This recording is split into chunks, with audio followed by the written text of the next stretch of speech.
I completely stopped using Waves plugins quite some time ago, and I want to share with you 3 important reasons why I made that decision. This has nothing to do with the recent dumpster fire they've created for themselves with their subscription model. If you haven't seen the news on that yet, don't know what's going on, then watch the videos from Colt Caperin and John Sine. Thanks, guys, for speaking out. It's really nice to see other YouTube influencers who are being vocal about this, and it's nice to see the company being held accountable for their business practices. So, my reasons.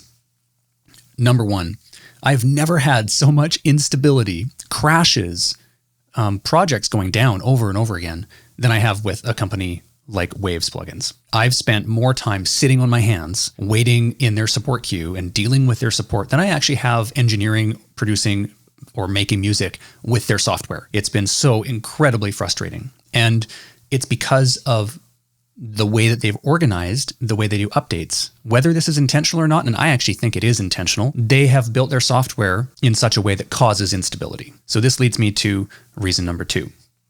Reason number 2 is financial. It's the Waves update plan, which predates their subscription launch. So for those of you who may not be aware, if you go and you buy Waves plugins and you spend your hard-earned money on it, very quickly thereafter, they will roll their plugins to a new version without releasing any new features or any UI updates. There's absolutely no change to the functionality or the value of the plugin, but they release a new version. Now your version is outdated and they charge you for it. Every other plugin company that I know releases versions way less frequently, and they only release a new version when they have major new features and value to add to the plugin. FabFilter is a great example of this. You look at FabFilter Pro C1 to Pro C2, look at all the new functionality that was added. Everything in between that should be a free update. You don't nickel and dime your customers for it. Waves, instead of having version 2 or version 3 of their software, is in like version 12 or something. So every time an OS updates a little bit or your DAW changes, it creates a situation where the plugins are potentially now unstable and need to be recoded slightly. And Waves, unlike the other companies in the industry that you could be dealing with, charges you every single time.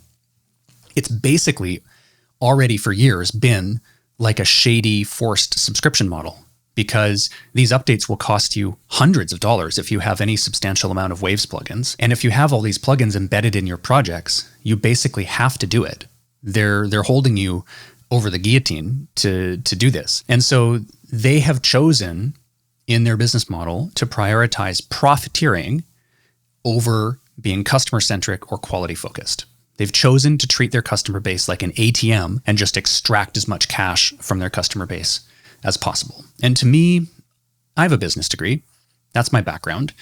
I used to work in corporate America. I understand how that world works. Every company needs to be profitable. But then you have these companies that just get too greedy and they lose their way. And those companies eventually have to pay for it. And karma's a bitch. So I think that's what's happening. You know, people, the outcry that you're seeing right now has been so big because they've been nickel and diming people over and over again for so long. And people like me are legitimately angry. So that's the other piece of it, is they've had this kind of like, it's been a subscription model basically for a long time. They just haven't called it that. They've been shady. It's a scam. And I hope that this will put an end to it. You know, when I first got started making music, Waves plugins were highly regarded. And at one point, I'm sure they were focused on actually making quality software and innovating. That's no longer the case. There are amazing paid and free alternatives to every single plugin in their arsenal. You do not have to sign up and buy Waves plugins. They are not the industry standard anymore, if they ever were.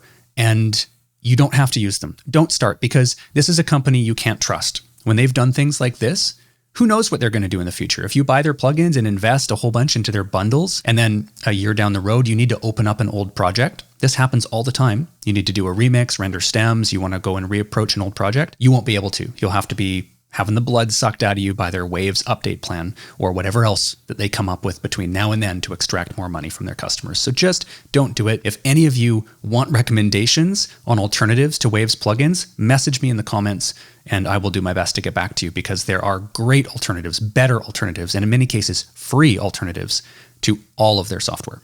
So now let's get into my final and third point, is that as an engineer, whenever I'm adding plugins to a chain, I always do so at equal peak level. All you audio nerds out there will understand that if you turn up level, your brain is going to think that that new signal is better, even if it's unchanged.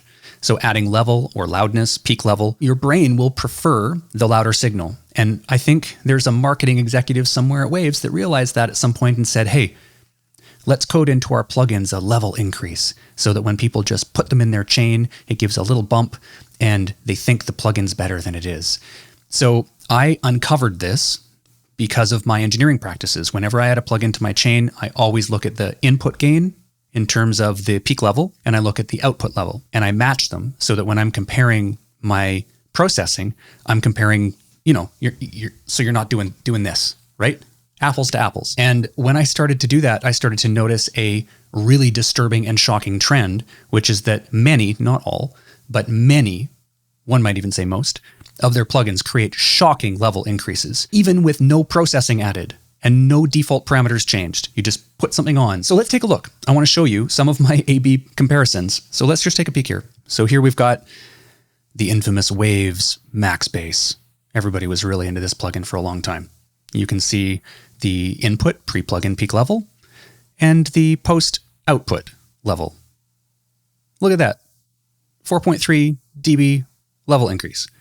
That's not even with processing. Then we start adding processing.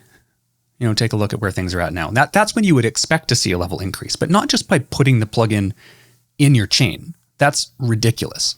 Okay, let's take a look at Enigma. Again, just putting it on, level increase, 4.9 dB. That's absolutely skewing your opinion of how good the processing in the plugin is. Now here's something that should never add level increase, an EQ that's totally flat, no boosting. There's a jump. That's enough. 0.2 dB is enough to fool your ears. Let's take a look at another one of my previously used EQs, the 1073. Why is it creating a nearly 3 dB level increase with the EQ flat? Totally unnecessary. Okay, here we have vcomp. Again, default state, no parameter changes. You're just running signal through it. 3.6 dB level increase. And last but not least, Vitamin. Again, no faders moved, nothing happening here, 4.6 dB level increase. When I was comparing all these plugins and testing them, on average, across all the plugins I tested, there was a 3.55 dB level increase just by instantiating the plugin, leaving everything flat, no parameter changes. Why, Waves? Just why? It's skewing your opinion about their plugins in a positive way, and other companies don't do this. I go and I add a FabFilter EQ to my chain, there's no level increase. I go and I add a DMG compressor, there's no level increase. I've been really impressed by seeing the number of people that have been speaking out against this. There are so many hundreds, if not thousands, of hardworking, customer-centric, quality-focused plugin companies out there. Support them and vote with your dollars. You guys we all as an industry have collective bargaining power, and we can choose to give our money to the companies that are doing good things and withhold our money from companies like this. And I really hope that with what's happening, how outrageous this is and how angry people are like myself, that we will be able to make an example out of Waves that will prevent something like this from happening in the future. So that's all. Catch you on the next one.